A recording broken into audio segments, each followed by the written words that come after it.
Let me share with you some verses from Isaiah chapter 35. The wilderness and the solitary place shall be glad for them, and the desert shall rejoice and blossom as the rose. It shall blossom abundantly and rejoice even with joy and singing. The glory of Lebanon shall be given unto it, the excellence of Carmel and Sharon. They shall see the glory of the Lord, the excellence of our God.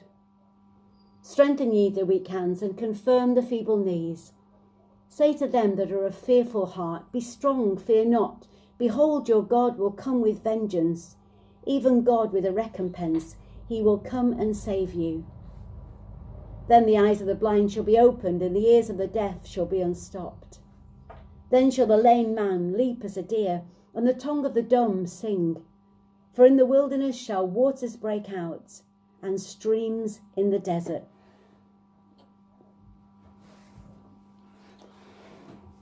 During Lent, many of us give up things. Chocolate, cream cakes, Facebook, meat. Something to help us to focus on Christ. But none of us at the beginning of Lent 2020 would have begun to imagine just what we'd have been asked to give up as COVID-19 began to establish its presence among us. Isaiah talks about the wilderness and solitary place, a place becoming quite familiar to us in these days. It's good to remember Christ, alone in the wilderness. Christ went there. He chose to go there.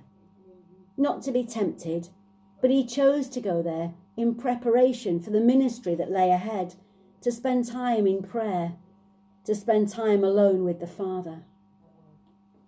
Well, Lent 2020, we find ourselves in a wilderness, this strange world with empty supermarket shelves, school closures, cancellation of holidays and things we'd longed for so long, and the agony for many of us of family not being able to get together last weekend for Mother's Day.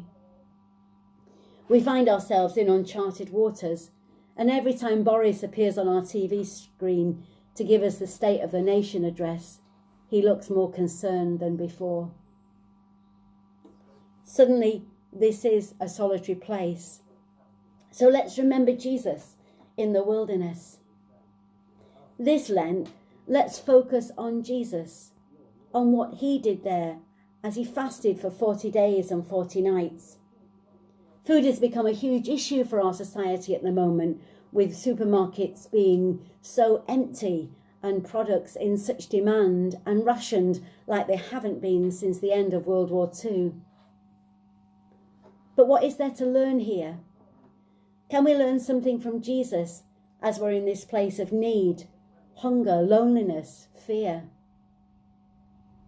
Jesus was tempted in the wilderness, but he did not sin. He used this time to resist evil and stand strong. I love verse 11 of Matthew chapter 4, where it says, "When the devil left him, the angels came and attended him." Last week, the government named religious staff as key workers at this time of national crisis. I believe each of us are key workers. Each of us are called to be light and salt in the world right now. Our society needs us.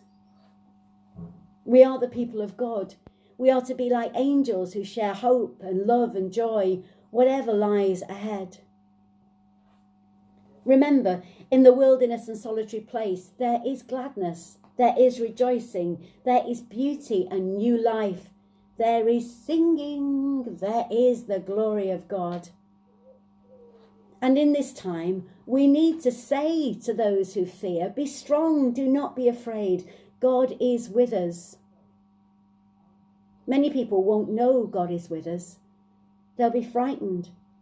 They'll be concerned. As it's said many times, these are unprecedented times, and we have a role to play in the wilderness.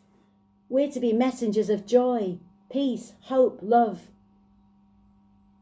We are to find Jesus in the wilderness. We are to be Jesus in the wilderness.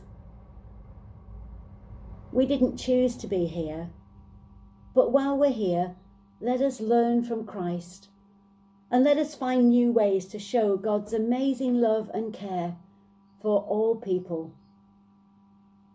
God bless you all.